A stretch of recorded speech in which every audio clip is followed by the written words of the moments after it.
All right, team, here's the studio front. As you can see, we are the building that's attached to the band room.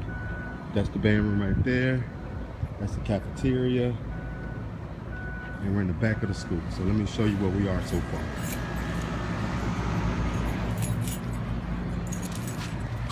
Oh yeah, that's the Auburn key, baby. So I've asked the principal a couple of times, and he tried his best to get the students to move out this stuff. But this is all the junk that's left over from the choir room. I want to call it junk, but we had a choir room. Her name is Miss Minor. Mike might know her. She was the choir room. I'm choir director for almost 30 years here at Southside. She left, and this is what she left. But let me show you where we are now. Okay, so if you look to the right here, this is going to be the vocal booth slash live room. So for many of you guys don't know what a live room is where you play live instruments, percussion like a drum set, or guitar, things like that. Okay, so this side is going to be the control room. For those of you guys are new, what a control room, if you've never been in the studio, control room is where your producers, engineers, and everybody come in. So we haven't put the walls up yet because we are waiting on the electrician to install electricity. Here's the window that's actually going to be going directly into, not going directly, but showing us on the other side of what's going on in the vocal and live booth. This window here is in the, this is actually the control room. It gives everybody, all the students on the outside who will be in chairs and desks, can see it's actually inside the control room, see what's going on. Okay, so we're now inside of the vocal booth and live room. It's pretty big, it's 12 by 12. So from this side, you can see the door. You can also see the window. It's a pretty large window, 61 inches by 51 inches. Also, you see the windows over here. This is a pretty old building, like 100 years old. I think they just marked it.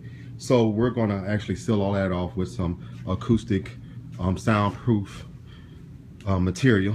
And once the electrician comes in, we'll actually have a chance and opportunity to go ahead and fill the room up. We're kind of in between filling the walls with this stuff. This is open cell foam. Then you have closed cell foam. It does a great job of deadening the sound, but it also doesn't absorb it, so the sound just bounces off it if we put it in these walls. So we in between that and also some other foam options. They have wool foam, Rock's wool foam. It's pretty good at absorbing. Also, you can see up here, we're doing it to the level of building code for the state of Alabama. We have our wrap hangers. Everything is these studs are 16-inch centered, and these rafters are 24-inch centered. So it's all up to code. These are 2x4s studs, and these are 2x6 rafters. Also, we have the headers. The headers are up to code. Everything's pretty much up to code. The electrician and the school's maintenance person came in here and gave us a view and saw everything we were doing. You know, more sheetrock we got to use, and here's a mess that me and Isabella made with all the cutting wood and things like that. Here's our original mark. Is made here on the floor. We had to cut back some. Only we had to cut back some to about a foot is because of this heater. This heater is still functional here at the school, believe it or not. It's an old heater, man, but we cannot move it. You hear how loud it is? So we're gonna have to wrap that with some type of material to stop the transmission of sound. Here are these poles. If we had moved this wall here, if we had moved it all the way out to this line, then you would see here it would hit this pipe. So we had to actually move it back. Also, another crazy thing I was going to show you that we learned the hard way. We marked this wall originally. We marked it off of the ground. When you go outside, there's a big crack in the foundation of this building. So that means that the entire floor is not level. So when we actually made it level from the floor, this wall was crooked. It was like this. Everybody that came in, the builders, the principal, everybody noticed it. So we took another straight edge and we marked a line according to the line on the floor. You see that? That's 2 inches from that line of the tile on the floor. So if you look straight down, you see now we straighten the wall out. But it was leaning like that and also like that. So we straightened that wall out. It's a pretty big room, pretty big studio. So in this area, we're going to have a reception table, reception desk. I'll show you the design drawing from that. And also in that area, we're going to have a full, long executive desk for students to actually work and tap into the recording. Over here, we're going to put, we already have it marked off as you see, but our material is sitting on it. We're going to have here a 10 by 10 foot stage, maybe a foot high, and that's going to be for the broadcasting.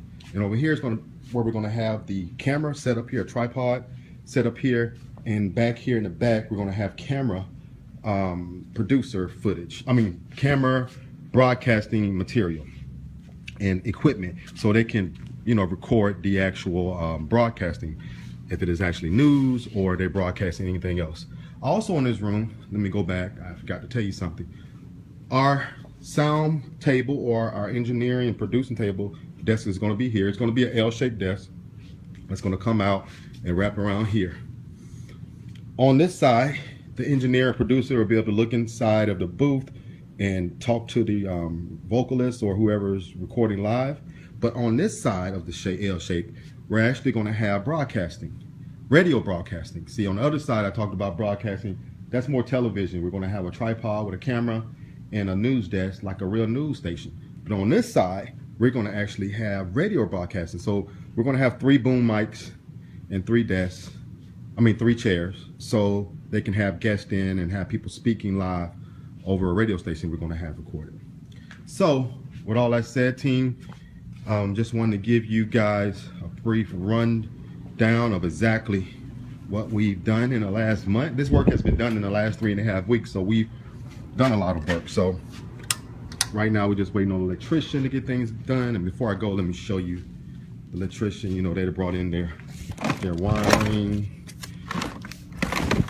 the different boxes for the plugs, and all the different switches and stuff. So we're excited about that, get that done.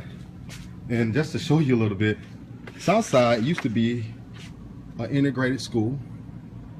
I'll turn this. This was the choir back in 1979. It's practically 99% African American now, but I went here in 94, 95 through 99. And as we was going through, we saw a lot of different awards. As you can see, this is 1979. Bass Cliff Singers, rated excellent. And you can see all the other pictures, which is pretty cool. I thought I'd kind of pause for a minute and show you the history, man. It's a lot of history. As you can see, a lot of Panthers there.